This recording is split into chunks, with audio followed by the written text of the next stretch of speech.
Mga kapuso madulom kag mag-inot sa Iloilo Provincial Capital kasaka sa Real humaling kahapon tubtob subong nga adlaw. Inibangod sang blackout nga nagluntad sa Kapitolyo humalin sang Lunes sang gabi. Ang rason sunod sa Maintenance Department naglupok ang fuse sa ila substation matapos ini ang ginlatayan sang balabaw padulong sa main breaker.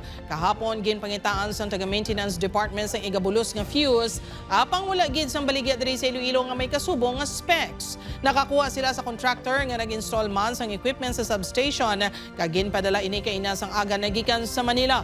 Wala naman sa naapektuhan nga serbisyo sa provincial government bangod may generator set nga ginakuhaan sang supply para sa mga importante nga hilikoton.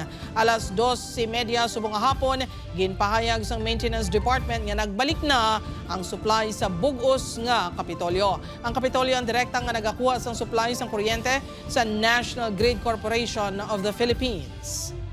Balabaw, naglatay sa iyang fuse, saka to sa main breaker, naglupok. Amo na nag-blow ang fuse. Amo na tayo nag-blackout.